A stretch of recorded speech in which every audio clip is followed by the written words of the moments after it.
You can wait outside." The words hung in the conference hall as everyone turned to stare at me. My fingers tightened around my presentation folder, the one containing 6 months of research that had saved the company millions. "Excuse me?" I managed, my voice barely audible over the clinking of champagne glasses. Renata, our marketing director, gestured dismissively. "We're at capacity for the ceremony. You understand." I glanced around the spacious room. Every colleague from my department sat comfortably at tables draped in cream linen. Even Ren, the intern who'd been with us for exactly 3 weeks, the same intern who'd somehow presented my supply chain algorithm as her own during last month's board meeting. "Why would we waste a seat on you?" Renata added with a thin smile. "You're just an analyst." That moment crystallized everything: the missed promotions, the stolen ideas, the endless hours. My gaze shifted to the projection screen announcing the Innovation Excellence Award that should have had my name on it. "I see," I said, calmly opening my laptop. "Check your email." Moments later, as notification sounds echoed through the hall, I walked out, closing the door on their suddenly panicked voices. Before I continue with what happened next, could you take a moment to imagine standing in those shoes? That feeling when years of your work is dismissed while someone else gets the credit? If you've ever been underestimated or overlooked, you'll understand why what I did next changed everything. Stay with me, because this revenge was 3 years in the making, and the ending will show you exactly why patience is more than a virtue. It's a weapon. My name is Brielle Novak, and until that day, I was the senior data analyst at one of the country's fastest-growing logistics companies. I have an eidetic memory and a talent for finding patterns in chaos, skills that made me exceptional at my job but terrible at office politics. I'm the person who speaks directly and works late, who thinks solving problems matters more than who gets credit for solving them. I was wrong. I grew up in a small town where my father ran the local library and my mother taught mathematics. They raised me to believe that merit would always rise to the top, another thing they were wrong about. When I joined the company after completing my dual master's degrees, I believed I'd found my perfect match, a place where innovation and efficiency were supposedly valued above all else. My first year went exactly as I'd hoped.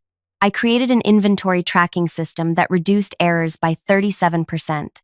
I developed predictive models that helped our clients optimize their shipping routes. I even discovered a critical flaw in our flagship software that could have cost us our biggest client. Each time, I presented my findings through proper channels, following company protocol to the letter. The trouble began during my second year, when Dominic was hired as our new department head. He arrived with a reputation for turning struggling divisions into success stories. What nobody mentioned was his method, taking credit for his team's achievements while deflecting responsibility for failures. The first time it happened, I thought it was a misunderstanding. I'd developed an algorithm that predicted shipping delays based on weather patterns and port congestion. After presenting it to Dominic in a private meeting, I was surprised to find him showcasing it to executive leadership 2 weeks later, with no mention of my contribution. "Great work on the predictive model," I said afterward, thinking perhaps he'd simply forgotten to credit me. Dominic gave me a blank stare. "The conceptual framework was mine. You just helped with some numbers." I was stunned into silence. The entire framework, from conception to execution, had been mine. But as a still new employee, eager to prove myself as a team player, I let it go. That was my first mistake. Over the next several months, a pattern emerged. I would identify a problem, develop a solution, share it with Dominic, and watch as he presented it as his own insight. When I finally gathered the courage to address it with Eliana in Human Resources, her response left me cold. "Do you have documentation that these were exclusively your ideas?" she asked, not looking up from her computer. "I have the original files with my creation dates," I replied. "But did you develop these during work hours using company resources?" "Well, yes, but then they belong to the company, not to you personally. Dominic is your supervisor. If he presents departmental achievements to leadership, that's appropriate chain of command." I left her office understanding the unwritten rules. Ideas flowed upward, credit rarely flowed down. I might have continued in this frustrating but tolerable situation if not for what happened 6 months ago. After noticing inefficiencies in our cross-continental shipping routes, I spent weekends developing a comprehensive solution, a new logistics framework that would revolutionize our entire approach. The potential savings for our clients were enormous: 27% reduction in costs, 42% improvement in delivery times. I prepared a detailed presentation, practicing late into the night before the quarterly strategy meeting. But when I arrived, Dominic intercepted me at the door. "Leadership has a tight agenda today. We need to streamline," he said. "Give me your materials. I'll incorporate the key points into my overview." Reluctantly, I handed over my presentation folder. I sat through the 3-hour meeting, waiting for my portion, only to watch Dominic rush through a 2-minute summary that missed all the crucial innovations. The initiative was shelved for further review. 2 weeks later, Ren joined our team as an intern. Ivy League educated and the niece of our company's CEO, she was immediately included in meetings I had been excluded from. 3 weeks after that, she presented her new logistics framework to the executive team, my framework, with superficial changes and a new name. The initiative was immediately greenlit. Ren received a permanent position and became the rising star of our department. When I approached Dominic, his response was brutal in its casualness. "Ren's approach incorporated senior leadership priorities that your version lacked. This is business, Brielle. Results matter more than who came up with what first." That night, I sat in my apartment surrounded by 3 years of work, innovations that had made millions for the company while my salary remained stagnant and my career stalled. Something shifted inside me. If results mattered more than people, I would show them exactly what that philosophy would cost them. I began working on a new project, one I never mentioned at the office, never accessed on company devices, and never developed during business hours. I enhanced my original logistics framework, identifying weaknesses and incorporating solutions that would make the version they'd stolen look primitive by comparison. But this was just the beginning. I started cataloging every instance where my work had been appropriated, creating a detailed record with timestamps, original files, and witness accounts from colleagues who had seen the pattern but remained silent. I scheduled coffee meetings with former employees who had left under similar circumstances, gathering perspectives and building connections. I discovered I wasn't alone. Tamsin from product development had left after her patent-worthy innovation was claimed by her manager. Leo from client relations resigned when his strategy for retaining our largest account was presented by the VP without attribution. Each conversation revealed a company culture that systematically exploited its most innovative employees while rewarding those who excelled at internal politics. More importantly, these conversations built me a network of talented, undervalued professionals who recognized the same toxic patterns. People who, like me, had continued creating and innovating despite the lack of recognition, because that's who we fundamentally were. 3 months before the award ceremony, I approached Gail Iverson, a venture capitalist known for funding startups that disrupted established industries. I presented my enhanced logistics framework along with a comprehensive business plan. "This could transform the entire sector," she said after reviewing my materials. "But why leave a secure position to start from scratch? Competition in this space is brutal." "Because I'm not starting from scratch," I replied, revealing my second presentation. Profiles of 7 industry veterans, including Tamsin and Leo, who had committed to joining my venture if it secured funding. Gail's expression changed. "Now that's interesting. And your former employer?" "Will likely continue taking credit for innovations they didn't create until they realize those innovations have stopped coming." 2 weeks later, I had a funding commitment. 1 month after that, I had office space leased under a holding company name and legal agreements with my future team members. I secured preliminary patents for my enhanced framework and reached out to clients who had expressed frustration with my current employer's inflexibility. Through careful networking, I identified 5 major clients who were considering moving their business elsewhere. I arranged discreet meetings, presented my solution, and secured tentative agreements contingent on my company's launch. Everything was in place. I just needed the right moment to make my move. The quarterly award ceremony provided the perfect opportunity. After learning that Ren would be receiving the Innovation Excellence Award for her logistics framework, I prepared my final act. I drafted resignation letters for myself and my 7 colleagues, finalized client transfer agreements, and prepared a press release announcing our new venture. That morning, I dressed with particular care, selecting a deep blue dress that projected confidence without ostentation. I arrived early, clutching my presentation folder, not because I expected to present, but because I wanted them to see me holding it one last time. I stood at the entrance of the grand conference hall, watching as colleagues filed in and found their assigned seats. I saw Dominic guiding Ren to a prime position near the executive table.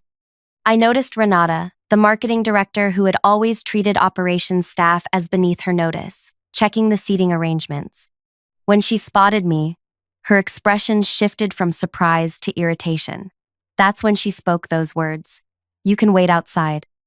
As I stood there, absorbing the casual cruelty of her dismissal and Ren's smirking face, 3 years of accumulated slights crystallized into perfect clarity. I knew exactly what I needed to do.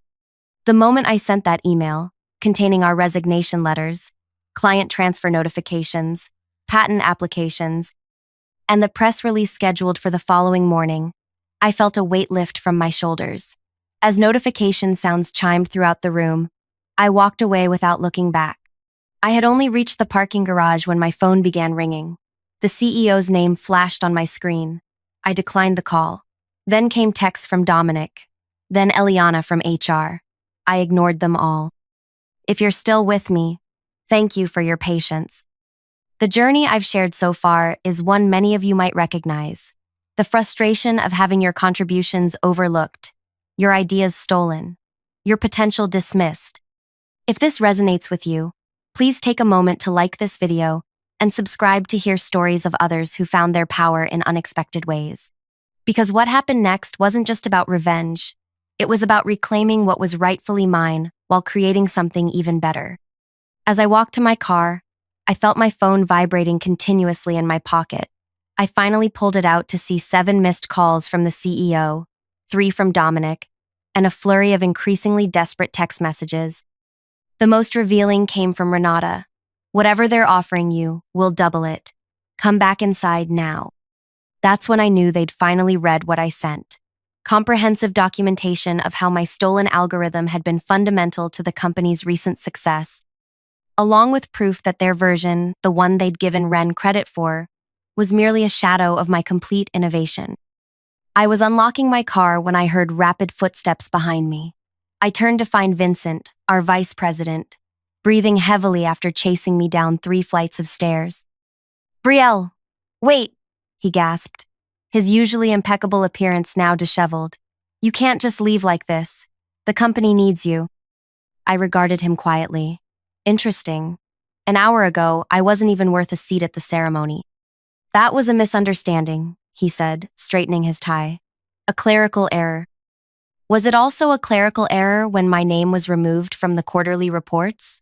Or when Ren presented my work as her own? Or when I was passed over for promotion 3 times while watching others advance using my innovations? Vincent's expression tightened. Business is complicated. Individual contributions often get absorbed into larger initiatives.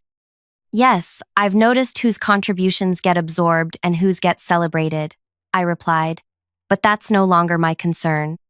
The clients you've contacted are bound by exclusivity agreements. They can't simply switch to your startup." I smiled for the first time that day. "You might want to review those agreements again. The language restricts them from working with your competitors." But since my solution operates on an entirely different framework, one I developed independently, on my own time, it creates a new category. Your legal team confirmed this when they reviewed the original concept 6 months ago and determined it wasn't worth pursuing. Vincent's face paled. "What do you want, a promotion? Equity? Name it." What I wanted was recognition for my work, respect for my contributions, a seat at the table I helped build. I opened my car door. "But you've shown me something more valuable, that I don't need your table. I can build my own." As I drove away, I watched in my rearview mirror as more company executives poured into the parking garage, their award ceremony completely forgotten. My phone continued buzzing with notifications. I pulled over briefly to silence it. but not before seeing a message from Tamsin. "It's done. We're all out. Meeting you at the new office." The new office was a converted industrial space I'd leased under a holding company name 3 weeks earlier. When I arrived, my team was already there. Tamsin, Leo, and 5 other colleagues who had suffered similar experiences at our former employer. Each had submitted their resignations simultaneously with mine, creating a talent exodus the company couldn't possibly recover from quickly. "Did they try to stop you?"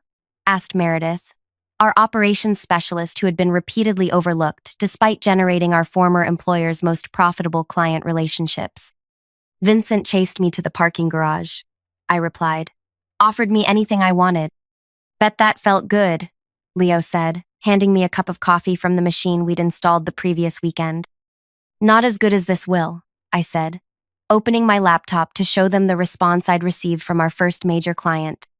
They had not only agreed to transfer their business to us, but had introduced us to 2 additional prospects impressed by our innovative approach. Over the next several hours, we finalized our launch strategy. Our company, Nexus Paradigm, would officially announce its existence the following morning, with our proprietary logistics framework as its flagship offering. The patents I'd filed would protect our intellectual property, and the client agreements we'd secured would give us immediate revenue. At 7:30 p.m., my phone rang with a number I didn't recognize. I almost ignored it until Tamsin glanced at the screen. "That's the board chairman's private line," she said quietly. I answered, putting it on speaker so my team could hear. "Ms. Novak," came the gravelly voice of Preston Fulton, the rarely seen chairman of my former company's board. "I believe we need to talk." "I'm listening," I replied. "I've spent the afternoon reviewing the situation. The documentation you provided is concerning. I'd like to meet with you privately to discuss a resolution." "I appreciate the offer, Mr. Fulton, but there's nothing to resolve. My decision is final." "Perhaps I haven't made myself clear." His tone hardened. "Our company has resources you cannot imagine. If you proceed with this venture of yours, we will be forced to take measures to protect our interests." "Are you threatening me?" I asked calmly. "I'm outlining consequences," he replied. "Legal action for breach of confidentiality, claims against your patents. We can ensure your startup never gets off the ground." I signaled to Leo, who began recording the call. "Mr. Fulton, everything I've done is legal and documented. The innovations I'm taking forward were created on my personal time, using my personal resources. Your own legal team confirmed they were distinct from company property. As for confidentiality, I've disclosed no proprietary information. I've simply informed clients that I'm starting a new business and invited them to consider our services."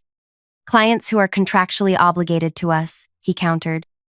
"Clients whose contracts include performance clauses that you've repeatedly failed to meet."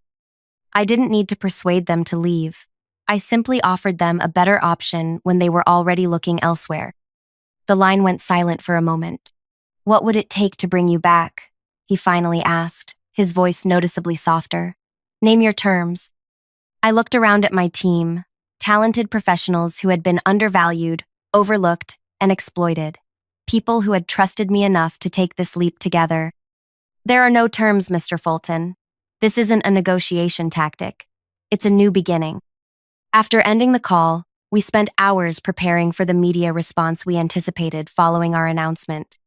By midnight, exhausted but exhilarated, we gathered around the conference table we'd assembled ourselves the previous weekend. "To Nexus Paradigm," Tamsin said, raising a paper cup of vending machine coffee, "and to Brielle, who showed us all what's possible when you refuse to stay where you're not valued. It's not just about me," I insisted. "Every person in this room made this possible. We're building something together that none of us could create alone." That night, I slept more peacefully than I had in years, despite the uncertainty ahead. The next morning, our press release went out at exactly 8 a.m., just as the trading day began. By 8:15, financial news sites were reporting on the sudden emergence of a disruptive new player in the logistics sector.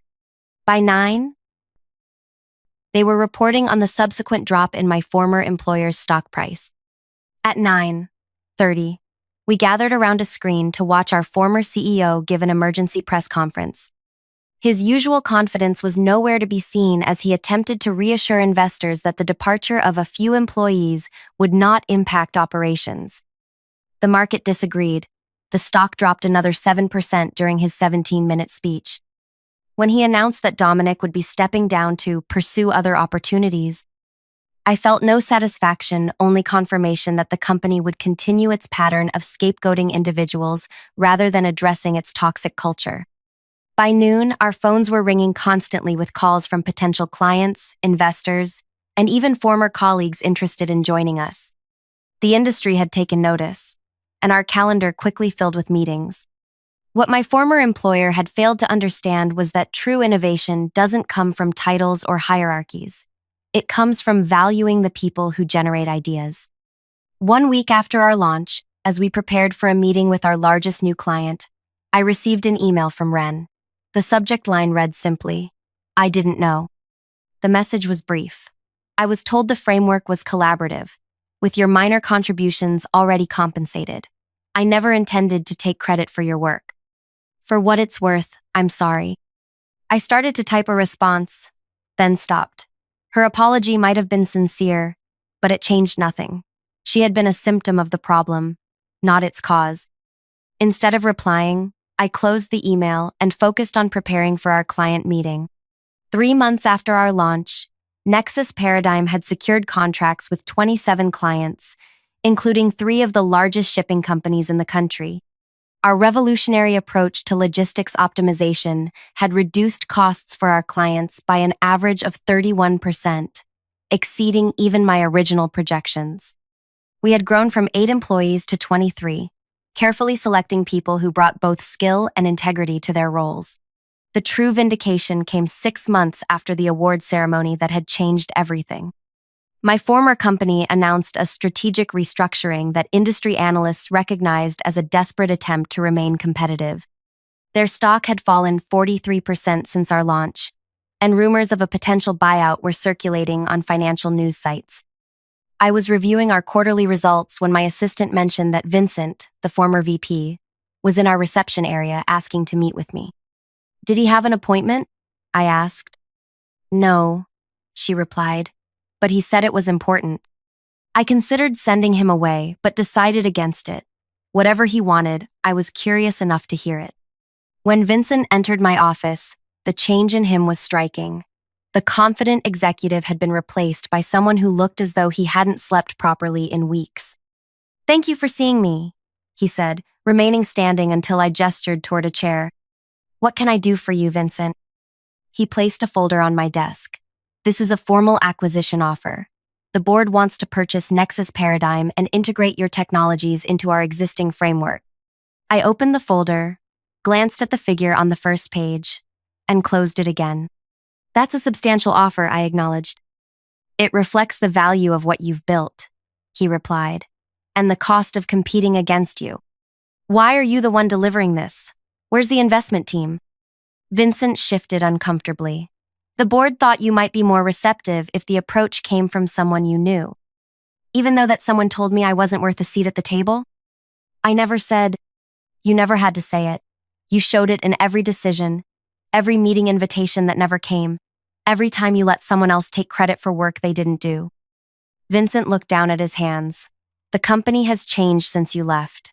We've implemented new policies on innovation recognition, created mentorship programs, restructured compensation to reward original thinking.